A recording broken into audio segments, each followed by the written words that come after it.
ഇടിപിടി കടിപിടി കടിപിടി അടിപിടി അടിമുടി എരിപൊരി അതിലൊരു ചിരിവഴി കളിയുടെ ചിരിയുടെ മൊഴിയുടെ കലവില വേണം. ഹലോ ഹായ് ഗൈസ്, നമസ്കാരം. തിരമാലയിലേക്ക് എല്ലാവർക്കും സ്വാഗതം.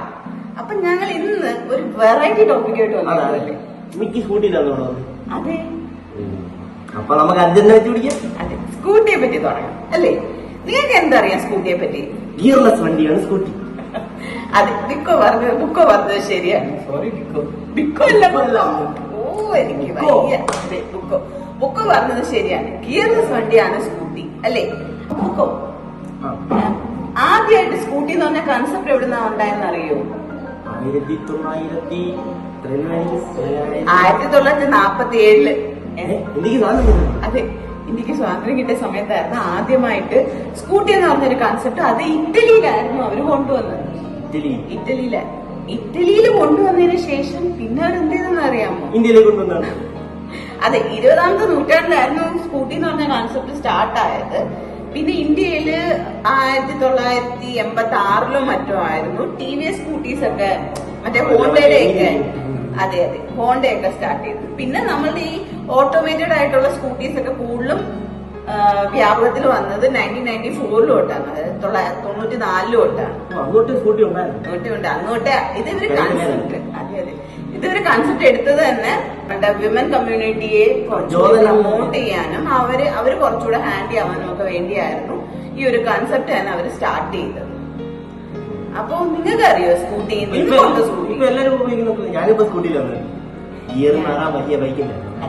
ഞാൻ സ്കൂട്ടിയിൽ തന്നെയാണ്. അപ്പൊ നിങ്ങൾക്ക് എന്താ സ്കൂട്ടിയെ പറ്റി പറയാനുള്ളത്? നിങ്ങൾ സ്കൂട്ടിയിൽ എവിടെയൊക്കെയാ റൈഡ് പോകുന്നത്? ബുക്കോ എവിടെയൊക്കെയാ റൈഡ് പോകുന്നത്? ഞാൻ അഞ്ചൽ, ഏഴൂര്, ഐലറ, അങ്ങനെ കുട്ടിപ്പോല്ലേ.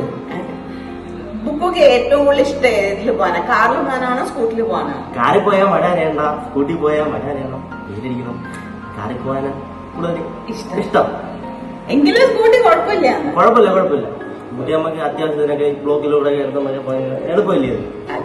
അപ്പോ എല്ലാരും ഇപ്പോഴത്തെ കാലത്ത് കൂടുതൽ ആൾക്കാരും അവരുടെ കംഫർട്ടായിട്ട് യൂസ് ചെയ്യുന്നത് സ്കൂട്ടിയാണ്. സ്കൂട്ടി ഏതൊരു ഇപ്പം പ്രായം ചെന്നവർക്കായാലും അതേപോലെ തന്നെ ചെറുപ്പക്കാർക്കായാലും കുഞ്ഞുങ്ങൾക്കും ഉണ്ട് ഇപ്പം ഗിയർലെസ് സ്കൂട്ടീസ്. 18 വയസ്സ് കഴിഞ്ഞു അതെ, അപ്പൊ അവർക്കും ഉണ്ട്. അപ്പം സ്കൂട്ടി എന്ന് പറയുന്നത് ഇപ്പം നമ്മളുടെ റോഡിലൊക്കെ ഇറങ്ങി കഴിഞ്ഞാൽ ചറ പറ പോകുന്നതാണ്. അത് പല കമ്പനിയിലെ അല്ല, ഇപ്പൊ ഇലക്ട്രിക് സ്കൂട്ടീസ് വരെ സ്റ്റാർട്ട് ആയിട്ടുണ്ട്. അപ്പൊ സ്കൂട്ടി എന്ന് പറഞ്ഞ ഒരു കൺസെപ്റ്റ് തുടങ്ങിയത് 20th സെഞ്ചുറിയിലായിരുന്നു, ഞങ്ങൾ പറഞ്ഞ പോലെ തന്നെ. അപ്പോ ഇതാണ് ഞങ്ങൾക്ക് സ്കൂട്ടിയെ പറ്റി പറയാനുള്ളത്. നിങ്ങൾക്ക് എന്തൊക്കെ അനുഭവങ്ങളുണ്ട് സ്കൂട്ടിയിൽ പോയിട്ട്? സ്കൂട്ടിയിൽ നിന്ന് വീണവരും കാണുമായിരിക്കും അല്ലേ? പിന്നെ പഠിക്കുമ്പോ എന്തായാലും വീഴും. അതെ, അപ്പൊ സ്കൂട്ടിയെ പറ്റി നിങ്ങളുടെ അഭിപ്രായം എന്താണ്? എന്തൊക്കെയാണ് നമ്മൾ റോഡിൽ സേഫ്റ്റി മെഷേഴ്സ് എടുക്കേണ്ടുന്നത്? ഹെൽമെറ്റ് വെക്കുന്നതുകൊണ്ടുള്ള ഗുണങ്ങൾ എന്താണ്? ഇതിനെയൊക്കെ പറ്റി നിങ്ങൾക്ക് എന്തൊക്കെ അറിയാം എന്നുള്ളത് ഞങ്ങളുടെ ചാനലിലൂടെ കമന്റ് ആയിട്ട് നിങ്ങൾ പറയാം. അതേപോലെ പുതിയതായിട്ട് കാണുന്നവര് പ്ലീസ് സബ്സ്ക്രൈബ് ചെയ്യുക, ലൈക്ക് അടിക്കണം, അത് മറക്കരുത് കേട്ടോ. പിന്നെ ഷെയർ ചെയ്യണം. അതെ, അപ്പോ ഇനി ഞങ്ങള് പുതിയ കൺസെപ്റ്റുമായിട്ട് വരുന്നത് വരേക്കും നന്ദി, നമസ്കാരം, ബൈ.